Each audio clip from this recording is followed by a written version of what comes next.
안녕하세요. 강사입니다. 연일 폭염입니다. 37도가 되는 날인데요.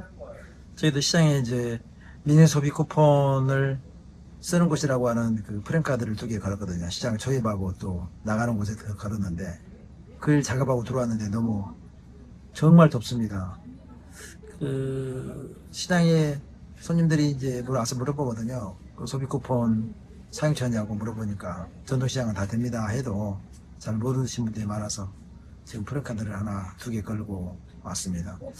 어려울 때 상인들에게 한 분이라도 더 와서 매출 증대가 될 수 있도록 또 이렇게 나라에서도 힘을 쓰니까 우리 스스로도 더 힘을 써서 많은 사람이 올 수 있도록 준비하는 게 필요하지 않을까 싶어서 또 이렇게 비용을 들여서라도 몇 사람이라도 이렇게 혜택을 본다면 이 일을 해야 되겠다 싶어서 비용 측면에서 좀 아까운 부분이 있긴 한데 그래도 반대한 사람들도 있고 회원들도 있고 그렇지만 하자는 사람이 한두 명만 되어도 이 일을 안 할 수가 없잖아요. 그게 이제 리더로서 가지고 있는 결정의 어려움이 사실 됩니다. 때로는 그 실리적이지 아니어도 이 일을 해야 될 일이라면 결정하고 해야 되는데 두 편은 나눠지죠. 쓸데없는 일, 다 아는 일을 뭐 하려고 하느냐 하는 사람도 있고 거의 다 뭐 일단 일을 저지르면 일을 만들면 그렇게 뭐 썩 좋아하지는 않아요.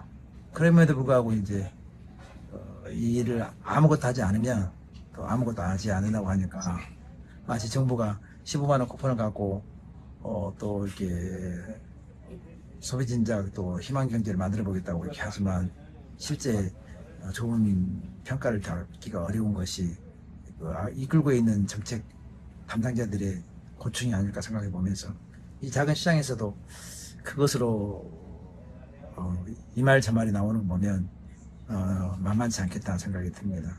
또 거대하잖아요. 국가라는 조직 안에 다양한 이해 계층 관계가 있으니까 얼마나 어렵습니까? 오늘은 강사의 은혜 준비는 좀 덥게 일하고 다 나왔지만 그래도 오늘도 여러분과 나누고 싶은 말씀이 하나 있습니다. 세상의 무게로 세상의 저울로 달면 권력이든 돈이든 영향력이든 지식은 좀 무게가 나올까요? 그런데 천국의 저울로 잰다면 아마도 그것은 하나의 무게감이 없을 거라는 생각이 들어요. 소중한 게 아니기 때문에 물론 생활에 꼭 기묘한 어떤 삶의 요소들이긴 하지만 그게 천국의 저울이라는 특성으로 재면 계측하면 이긴 것 같아서 안 잡힐 것 같은 생각이 들었어요.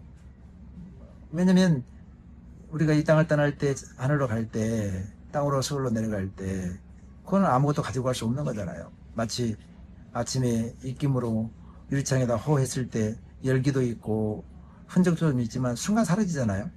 그 입김들을 다 모아서 저울에다 올린들 그게 무게감이 있겠습니까? 그러듯이 권력이다, 돈이다, 자산이다, 지적 능력이 지식이다, 뭐 세상의 지혜다 하는 것들을 하늘의 저울로 계측한다면 무의미하지 않을까? 이미 성경에도 모든 것이 헛되고 헛되도다 이렇게 4번이나 반복하면서 강조를 하듯이 삶의 이 공동체 속에서 함께 살아가는 데 필요한 것일 줄 몰라도 그것을 통해서 흘러내려버리면서 서로 통용하고 서로에게 도움을 주는 것으로 역할을 했을 때는 무게감이 있을 것인데 이것이 자기에 머무르면 아무런 힘이 되지 무게감이 없는 것이다. 그렇게 되지 않을까 싶습니다. 그래서 이런 남에게 복된 일들을 흘러보내서 그들에게 전달되면 그것은 하늘에서 저에서 무게로 이 땅에서 선한 일을 한 걸로 그래도 간주해 주지 않을까.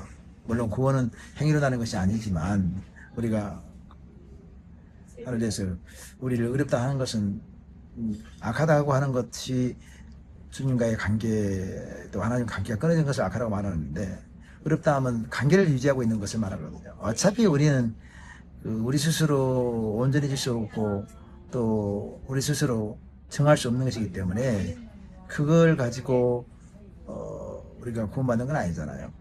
그래서 오늘은 이제 성경에서도 가르쳐 주셨지만 세상에 무게감이 없는 것을 가지고 그것을 얻기 위해서 살려고 노력할 건 아니다.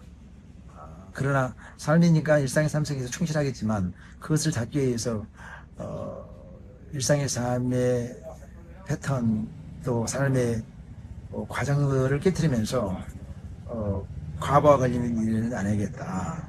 몸에 그 무리가 되거나 다른 생활에 그것이 좋지 않는 영향을 미친다면 좀 더 절제하고 조심해야 되지 않을까 생각을 해보고 있습니다.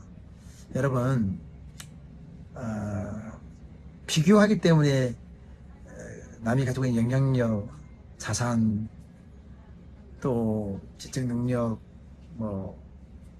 외모 등등을 비교를 통해서 우리가 슬퍼지잖아요. 그런데 내 자신이 소중하다고 여긴다면 굳이 그것을 남의 가지고 있는 것과 계측해서 비교할 이유가 뭐가 있겠느냐. 나는 나들이 소중한 존재로서의 가치가 있는 자다.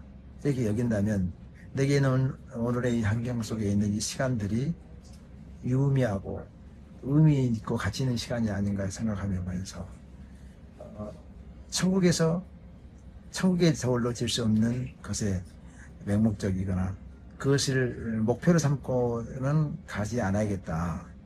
그는 삶의 어떠한 기능적 역할을 할 뿐이지 그것이 큰 삶의 목표는 아니다는 것이죠. 행복이 어떤 고정된 것이 아니고 순간에 찾아오는 것처럼 우리가 행복을 쫓아다니는 행복을 잡을 수 없는 것처럼 우리는 갑자기 들이닥치는 갑자기 만나게 되는 행복을 누리는 것이지 그것을 쫓는다고 해서 그것이 행복이 목적이 되어 가지고 산다면 어떻게 살겠어요? 살다 보니 행복해지는 것이고 웃다 보니 즐거워지는 것이고 웃다 보니 복을 받는 것이 아닌가 생각해 봅니다. 여러분 감사합니다. 2025년 7월 이번 주 내내 37도가 된다고 합니다. 건강 조심하시기 바랍니다. 감사합니다. 강사입니다.